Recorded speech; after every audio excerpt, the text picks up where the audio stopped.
Welcome, everybody. Welcome, Nate. Welcome to Nate the Third Wish. Thank you for joining me as a co-host on my Oh, channel. thank you. We're here to talk about current events. Current meaning from the Latin to run through. These are the themes running through the events of the week.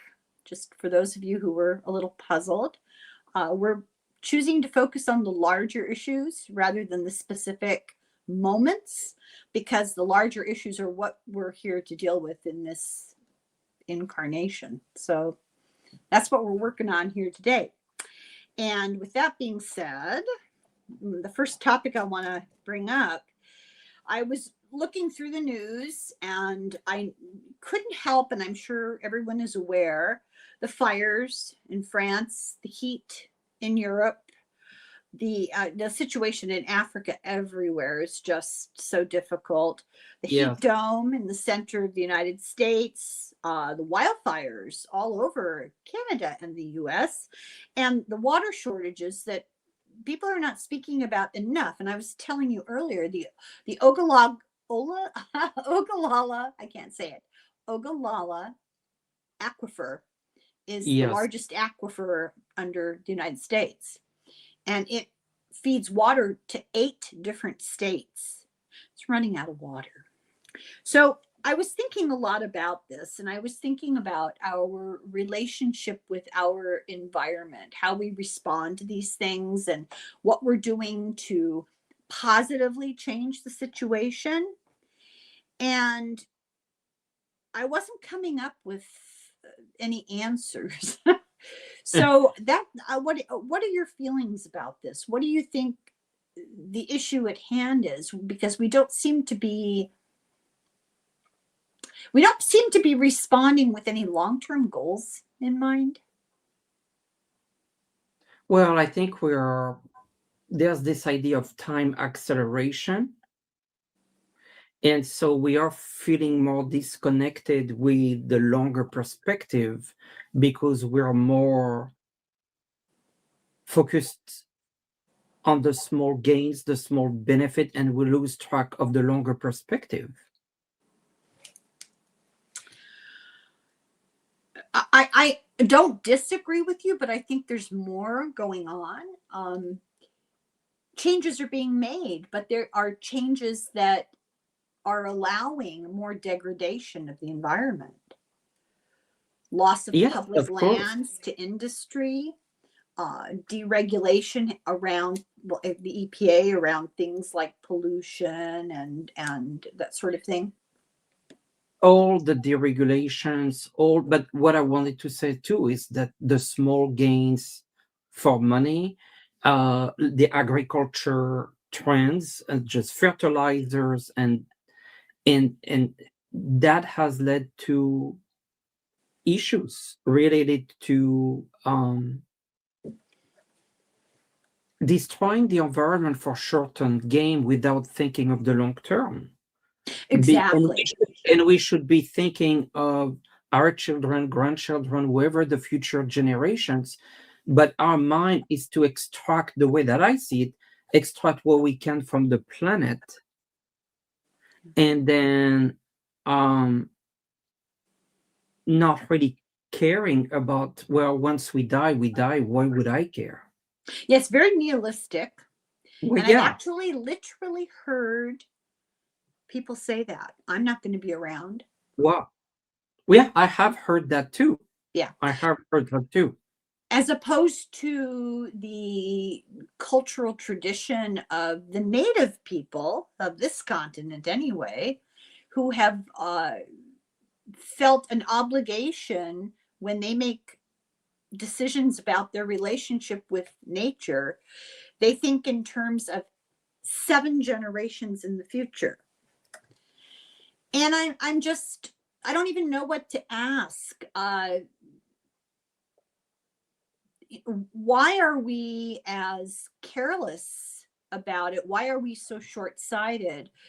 Well, it comes always to the topic of profit. We're being ruled by corporations, and this is the result. We're the victims of that. We're the Yeah. victims of um, a sense that we're our priority as humans comes next. It's not first. Governments, corporations, they have that going on where they they would extract whatever they can from the earth at our own expense. Yeah, because if you think about the actual the economic disparity, the people that are really making these decisions make up this teeny tiny percentage at the top. And those people owe no sense of loyalty to any one country, any one government, any one set of people. It's more to their economic class than it is to any other demographic. Because they can get in their helicopter and get on their yacht or get on and leave the rest of us to our Well, own yes. devices, right? And what And we so, discussed during COVID, they were in their villa, in their pool. We're all in this together, but they were not the people living in a small apartment. that's the thing. If you look at Manhattan during COVID, you had the essential workers, and I'm not denigrating ordinary people. I'm one of them. I'm critiquing the larger Yes. response was let's say that these people are essential workers because we need them to drive our To, car or why, open yeah, to our get our mail, to pick the right, trash, right, right, to, right. yes, But we, the top 1%, we're going to take off to our country home so we can ride our horses I did a whole thing with an economics professor who wrote a book about it. And that's what happened. They took off to their country home or their home on Cape Cod or their home in the mountains or whatever yes. and went horseback riding every day, and they had their pool and they had their Life was good. yep, Yes. yep, yep, Well, yep. life was good. And so that's where actually in this environment that we see that the people that have privileges over people that don't, and it appears anything related to disaster recovering, ecological situations, that difference in income inequality is even more present when More it comes obvious. to the environment. They can have access, if people that are very wealthy have access to organic food, they have access to um you know to food that could be tailored to them, to places where they don't have the pollution. And so at the end of the day, when you compare their life expectancy to a regular person, they can gain 10, 15, 20 years extra. And I think it's really important to point something out because uh, some of our conversations about this topic, economic disparity, they've Yes, been misconstrued, right? They've been income inequality. right. Yes. This is not coming from a place of envy. I think you have a very good life. I have a very good life. I none of that. And that's Gratitude is very important. yeah. And it's nonsensical to think that pointing out disparities, advocating for victims, advocating for the vulnerable, the least amongst us, Yes, is a symptom of envy. Because no, it's coming from the need to call out our reality, and our reality is that the people that are at the sort of the top of the pyramid of money, who have enormous wealth, feel no loyalty to you or to me, none at all. They're happy to take our money if we purchase what they have to offer. But when it comes right down to it, they'll be the first to hop into their helicopter and their private plane and yeah, take off. And it begs the question, are we our brothers' keepers and sisters' keepers? And the reality is, if one person suffers, we all suffer. We are all connected. And you may, not you, not me probably, but you may disavow that and say, well, this is not my problem, or I'm doing okay, so I don't care, or I'm going to my estate in the country. I'll see y'all later when the epidemic's over. There are people who are doing that, and yes, you can do that, but it's our responsibility to remind the rest of us that we have an obligation to each other. And part of that obligation is, as citizens, what do we do to ensure that our country is taking care of the least of us? Isn't that Well, they say their job? there's a saying that say you see the strength of a country, but how they treat the least fortunate. That's right. That's right. And I think there's a stark contrast between that statement and what we see today in the United States. And this is not a critique of their bank account per se, it's a critique of their values and behavior, because we owe care to each other. And it's really frustrating when the people with the greatest ability to do the greatest good don't. And in Well, fact, pass mhm. laws that damage what we've got left of our planet. I mean, there's always like the idea, the way that I always think about it is the airplane. And the airplane has an economy class and has a first class passengers. The first class passengers have the drinks and food and service and better seats and all of that. The the economy passengers are just in the same plane.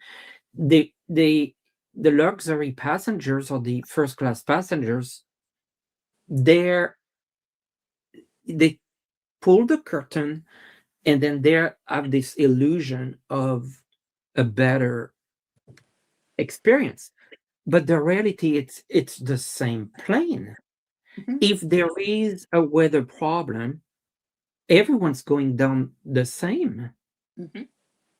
If there's a crash and mechanical failure, everyone's going. So it's an illusion on their part. Yeah, it's denial. And it is an illusion, it's a lack of care. And I think it we do a disservice to ourselves and to the planet mostly to make excuses for them. This is wrong. This is inherently an evil. What did Jesus say? Love of money is the root of all evil. And and these are people who call themselves Christians, which is the ironic part of the whole thing. Uh, I don't call myself a Christian. I feel like I can complain. And this is wrong. It's wrong that we're damaging our only planet. And now they want to go take it to someplace else. Take it to the moon. Take it to Mars. Let's do Our the same thing all over again somewhere else. It's like a fungus that spreads. So I guess It is not easy to resolve. I feel that my view is that there's a lot of people that have done very well, worked hard, and got to a place that they deserve.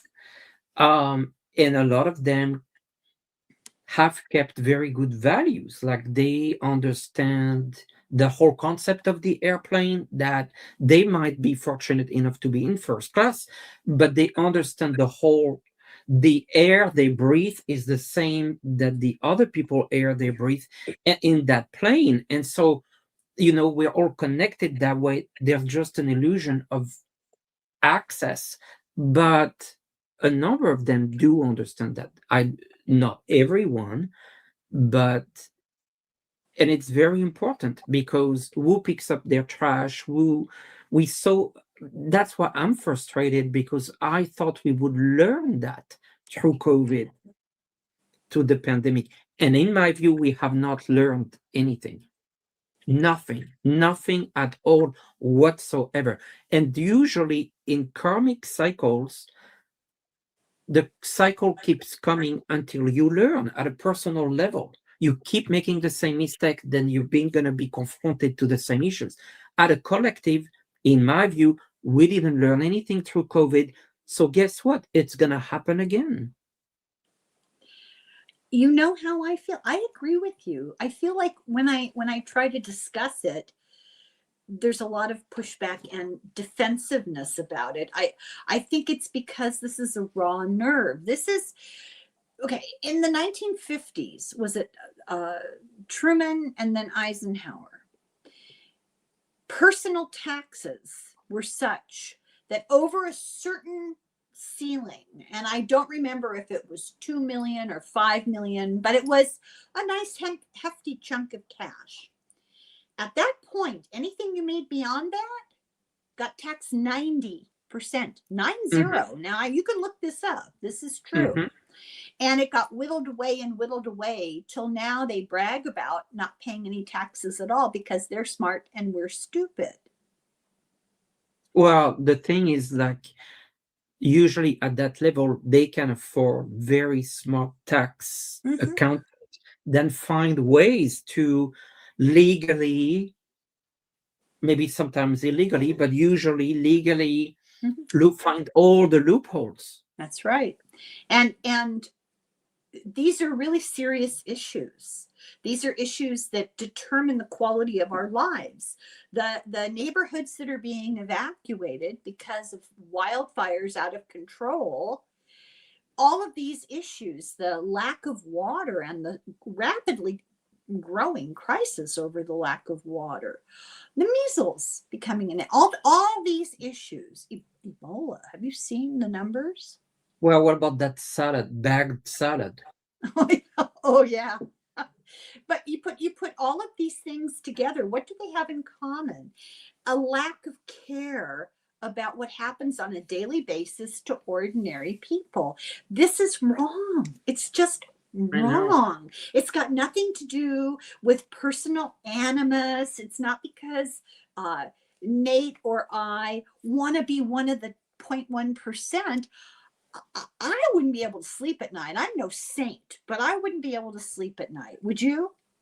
No. I know you wouldn't. I know you're a good person, and I know you wouldn't be able to. Most people are good people and wouldn't stand for it, but we've been so brainwashed that we will come up with all kinds of excuses about, well, they help. Okay. And I won't get into it, but the point is not enough, not quickly enough, not largely enough. And, we're kind of running out of time here. This is our only planet. Why do you think they want to go somewhere else? Because this planet is in desperate straits and we need to do something about it now before it's completely too late. And I guess that's the question. Well, there's been a whole, there's no planet B. Well, they're hoping to make, well, now pods on Mars. Well, possibly, yeah. What if in Mars or the moon there is a possibility? So, what is the question? I guess is it too late for us to turn this around? Have we just allowed ourselves to be manipulated mentally and emotionally, and not only just physically, into a position where we've made excuses for them? We've been kind of in a state of paralysis to do something. We feel like there's nothing that we can do. Is it too late? Or is there something that we can do? What am I looking at?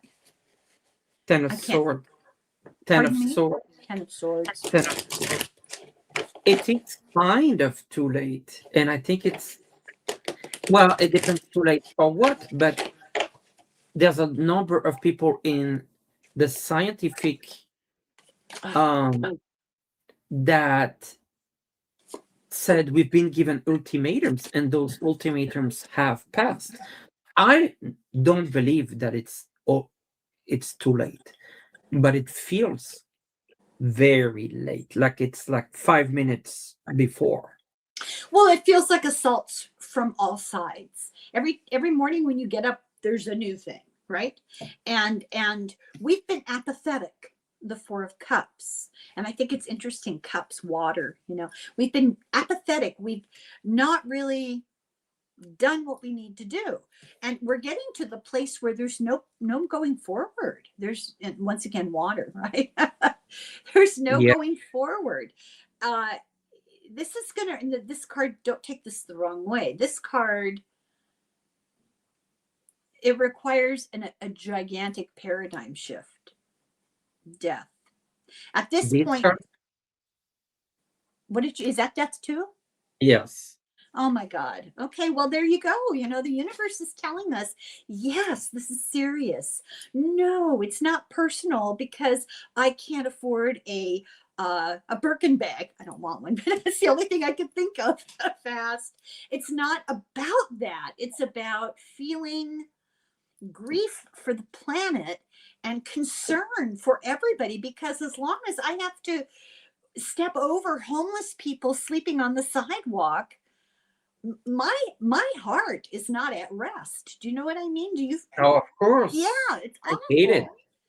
awful. I And also got I also wanted to say I got yeah, temperance with the angel and the protection, and this is the earth, which tells me there are solutions. It's not right now, this is the trajectory, but I feel that there will be some sort of angelic divine intervention I hope you're that right, because that looks like one of the glass domes they want to build on Mars.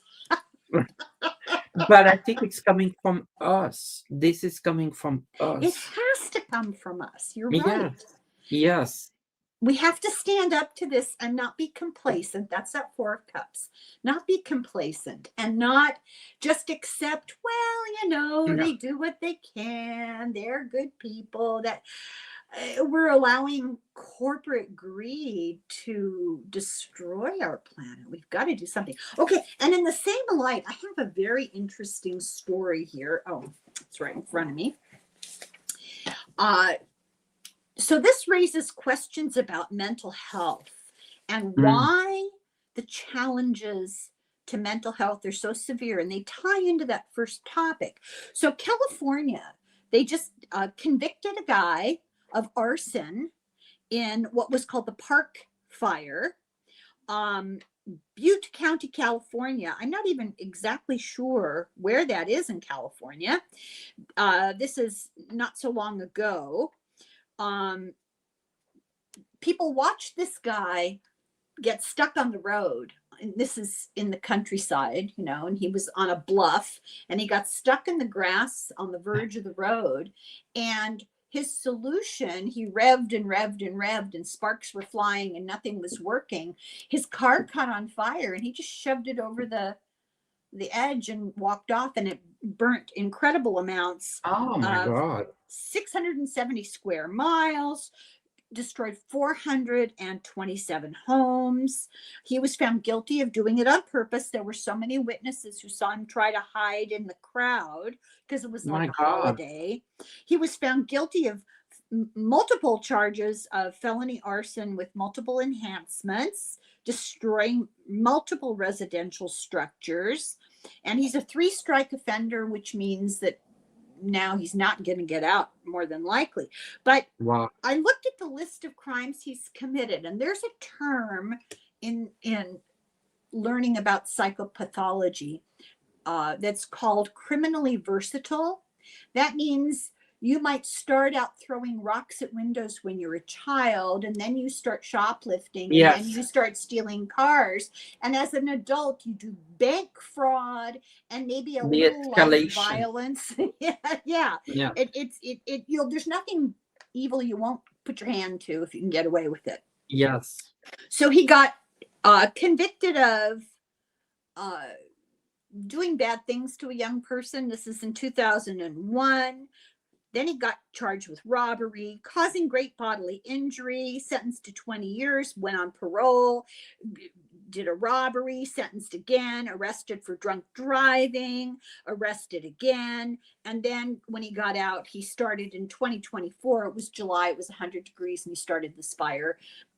intentionally. You know, let's put it this way: he may not have driven up the road with the intention of lighting the world on fire, but when he saw that his car was throwing sparks and it caught on fire, his solution was just to push it into the field below and take I off. know. Um, so he'd been, before he did that, that day, that same day, he was harassing swimmers.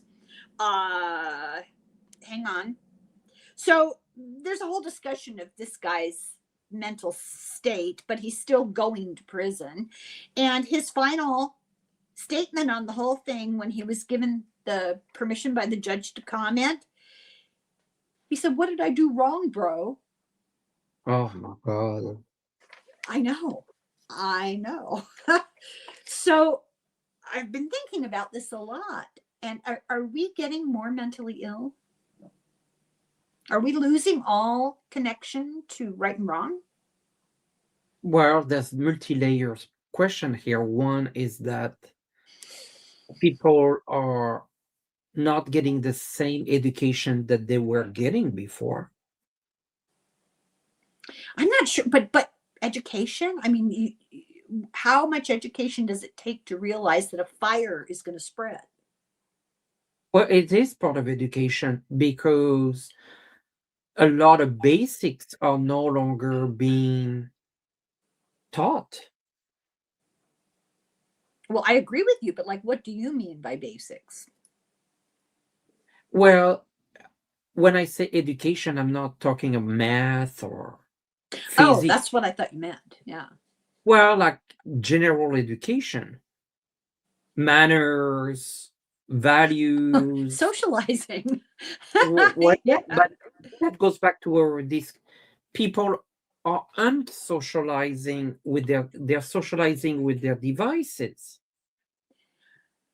Now, this guy, I'm not even sure that that's true. I think you're right, but I'm not sure that's true of him. I think this guy has such a long history of criminal behavior of all kinds. I mean, there's very little in this list of crimes he's committed that's missing, except maybe the ultimate one, you know. But it But shows that we failed as a society. We also failed along the way to prevent the next one and the next one and the next one.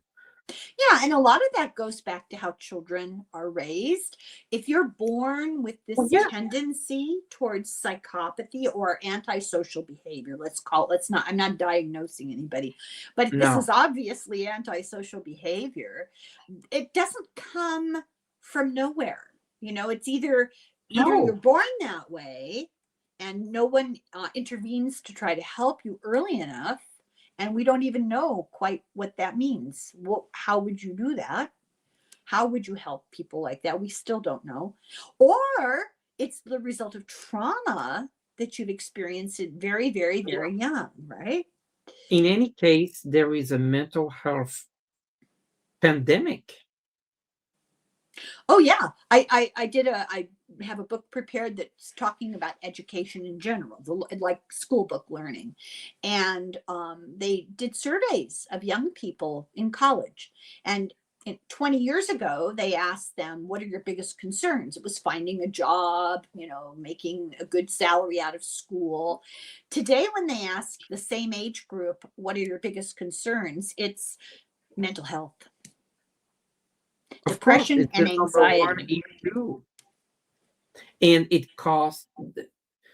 There's very little investments, and I a lot. I have a number of clients who have told me it's cheaper to talk to a psychic than a psychologist.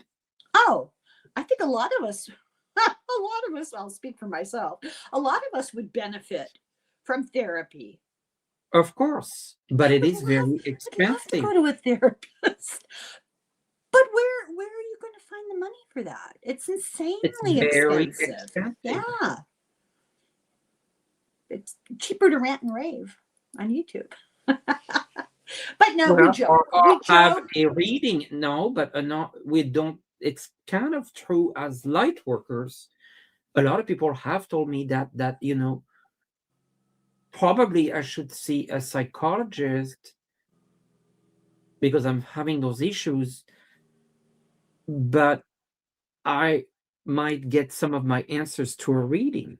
And that's a whole discussion. A reading is not a psychology session, No. but it is true that you can have some discussions that might help you. You might get a But little it's not the insight. same. It's not the same. I'm not, certainly not. But that has told me that a number of people could not afford true psychologist support.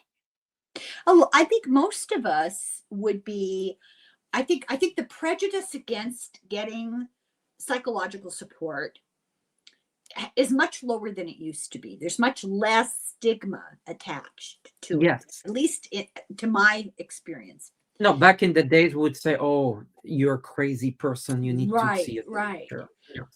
But nobody can afford it. No. I've heard people talk about this all the time. No, "Oh, I'd like to go tell my psychologist. I'd like to go there tell a therapist if I could afford one, And I do think people would be more willing to access mental Yeah. help. Yeah. But it's outrageously expensive. And I don't know why that is. Well, that's why I want to kind of thank all the workers that run those free phone banks that take calls from people that are in situations like these and Yeah. unaliving and Yeah. prevention, and because they save lives. They They do. save Yeah. lives. Yes, they do. So I guess what would our question be here? I just thought this was really interesting. And I guess it struck me how callous and unaware his comment was. Obviously sociopathic in his behavior and in his attitude. And I just wonder, is this a sign of things to come? Well, how should we ask that? Do we see Mental health more? deteriorating, maybe? Yeah,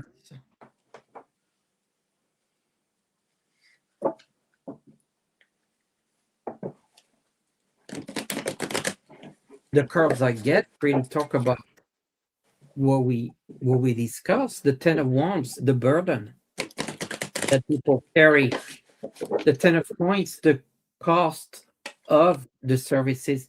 And it's interesting, this Six of Wands card, Six of Wands is usually success, but look at that, everything's backward. The horse got into the wall, and That's it's a it's funny that one. it's like completely backwards. It's not a happy card in this deck.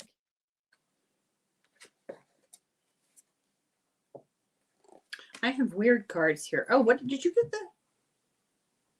Which one? Well, I got the Three of Wands. I was thinking maybe I got the Ten of Wands when I saw the wands very briefly. I got the Three of Wands, that there's hope, I think, that in the future we're going to be more evolved around this issue. We're going to Yes. understand better, that help is necessary for people. At the Queen of Swords, at the moment, I feel like this card is a little cold. There's a little less of sympathy for people. Yes, emotional. Yeah, Yes. yeah. But I got Temperance and the Two of Cups, and I think that's a promise that to get the larger society into some sort of balance, we're going to have to work with people. We're going to have to provide that emotional support. Will the law step in? I don't know. I didn't get any I'm not cards sure. that said anything about that one No. way or the other, but I'll tell you what, if physical health is any indication in the United States, don't hold your breath. I know I'm Well, always appalling poor Nate when I tell him what the situation is with healthcare here. He can't believe I it. mean, I lived in the US, but That's it's right. been 5 years now, and probably things are as challenging, if not worse. It's just a shame. I saw a thing the other day where a guy who's a social worker is negotiating with the hospital insurance because they didn't want to pay $15,000 this patient had come into the emergency room, couldn't walk, was in a great deal of pain, had injured their ankle. And the emergency room doctors took one look at it and said, "Oh, I think you might have broken that. Let's get an x-ray," right? So they did an x-ray and it wasn't broken. It was just a really bad sprain. So they Right. treated it and sent her home, and the insurance wouldn't pay for it because it wasn't broken. It was unnecessary for her to get treatment. And the social worker is trying to talk on the phone with this insurance company and explain, when that person came to the emergency room, They everybody didn't thought it know. was broken. Yeah. Isn't that It's just so incredible? stupid. It's incredible. That and his example to the insurance person was, if somebody has horrible chest pain, are they supposed to just wait and see if it's acid reflux or a heart attack before they come in? Self-diagnose before they come in. I laugh because it's ludicrous. Yeah. The thing I was thinking is the person you talk to, that's not even a person who makes the decision anymore. Oh, no. Well, they have AI making the original decisions.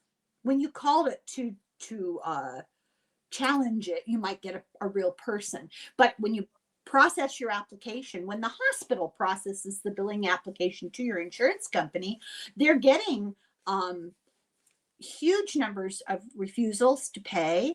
90% of them are wrong. They just did a study. 90% are wrong, and it's all being done by AI. They just But hope they don't nobody mind will. because it makes them reimburse less. Yeah. Yeah. And they're hoping that people will give up, and then they won't have Well, to. yeah, because it's such a pain to call to explain your situation. And then if you're sick on top, it's tragic, tragic. Just endless. So this next topic, we actually have touched on it quite a bit already without realizing it. I thought this was dramatic. So the two big earthquakes in Yeah. Venezuela, right? It's just been awful. Do you know it's been almost a month? Isn't that Yeah. incredible? That's incredible. Um, they used the example of this 16-year-old girl and her sister, who was not a whole lot older, who was pregnant, and they were sitting on rubble, and they had how many members of their family? It was like 20 members of their family. Okay, I won't hunt for it. It doesn't really matter. A huge number of members of the family all lived in this extended apartment sort of thing, and it collapsed on them. They're the only ones who were lucky enough to not be there when the earthquake hit. So now they have this problem. They have to bury their loved ones. And so they found a couple of them, not all of them. They're still searching for the others. They didn't have the money to purchase the use of large moving equipment. So they had no choice but to let them die. They were alive still, they could hear them, but they had no way to get to them, and they finally died. While the rich people, they were taking the emergency services directly to them. And there's this huge article, and I'll just summarize that they took the two bodies in coffins to the cemetery, and the cemetery said, "Sorry, you need to buy a spot here, or go to the crematorium, or go to the mass grave. Only the wealthy are allowed to be Oh, buried here." And the whole article is just about the inequity in that culture, in that particular society, and how it's growing, and how the rich get access to emergency services, burial services, medical services, and everybody else is just left sitting on a pile of rubble, not knowing what to do. And there's a cultural aspect to it because of religious cultural norms. They don't believe in cremation, and yeah. their tradition is such that you have a place to go and visit, and Pay your so respect. it just Yeah. a very difficult article to read, and it really does also buy into the inequities. And I don't even think we need to really go into great detail about it. I just wanted to point that out, that it's not just here. everywhere. No, no, I feel like actually, yeah, in other parts of the world, it's the same income inequality. I Yeah. feel in particular that countries that they had those natural resources like oil, gas, you find those differences because there were people that were close to the industry and people that were not. Right, right. And it reminds me of the big wedding in India, probably 2, 3 years ago. I don't remember now. And the name of the family, I'm never going to remember their name, but he's the richest man in Asia, this guy who lives in India. And his son got married.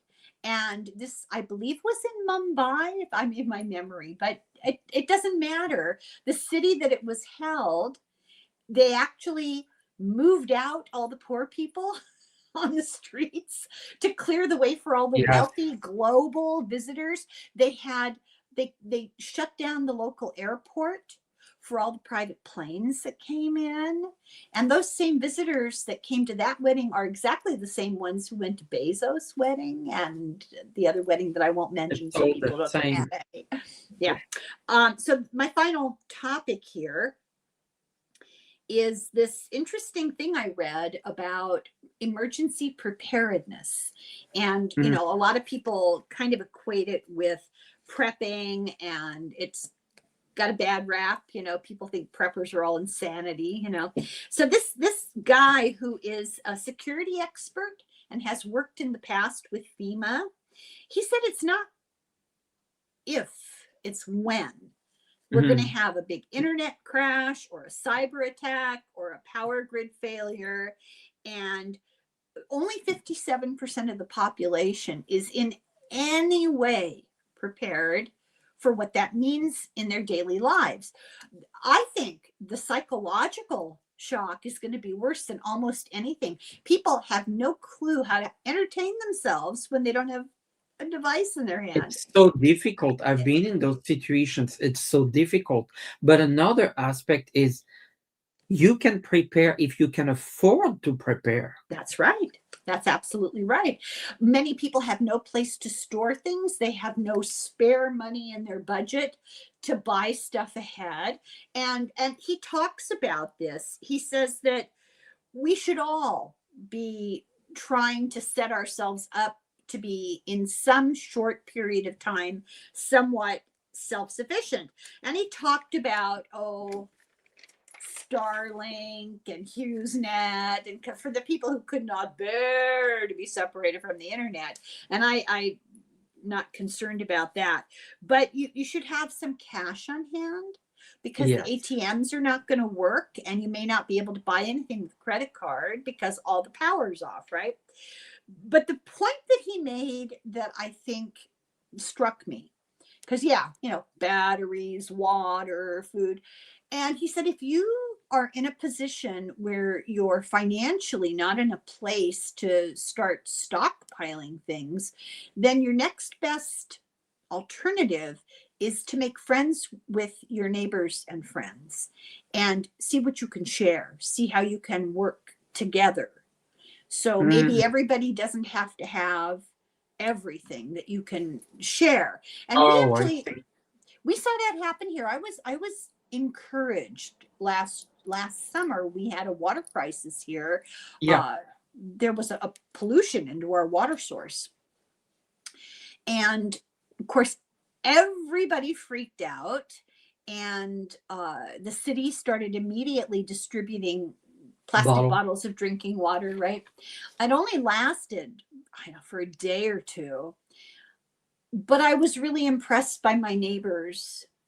We really, as a neighborhood, people went door to door. We were all checking on each other, calling each other, offering, like, what do you have water? Are you okay? Let us know. And it gave me hope. Of course. Well, we always see people coming together in those disasters. Most of the time. Yeah. Often, I really Yeah. feel often. And I think that we should nurture that. We should nurture those Yeah, relationships. It behooves us long term, pragmatically, to be nice to each other. I think it, well, And going back to the pandemic, there were some of that also going. Yeah.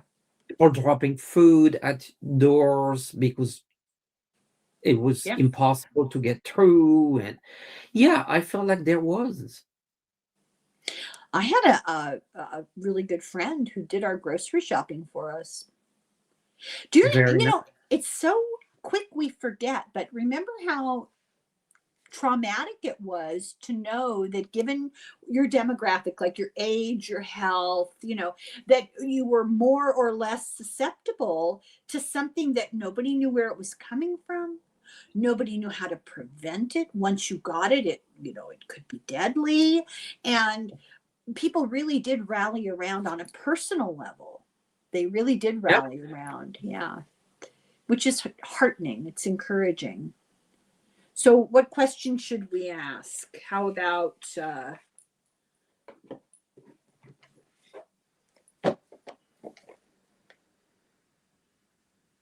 that? Well, I think that small kind of sense of community, will that be our saving grace? I think it yeah, will. how is Yeah. that gonna work? Yeah. Yeah.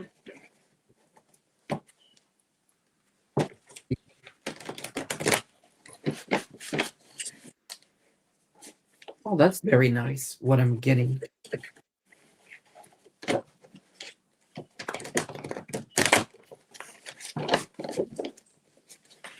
The first card is the Fool. It is the unexpected event that is there. And then the Six of Coins, that's like the perfect example of that giving and receiving. Yeah. Six of Yeah. Coins. Indeed. And it's Indeed. true around the world, around the world. I'm curious what's underneath your finger there in that world card. Like a bit that I cannot show. A bit. Was it? Is it perhaps the naughty bit? Yes. That deck of cards cracks me up. Well, Okay. yeah, there are worse cards than this one. Let me put it this way. Oh, yeah, Um, I know. It is actually a little bit shocking to say. Okay, well, I got our strength is in our compassion. Isn't that yeah, nice? Strength and yeah, the Ace of very Cups. nice. And then I got a little reminder, and I think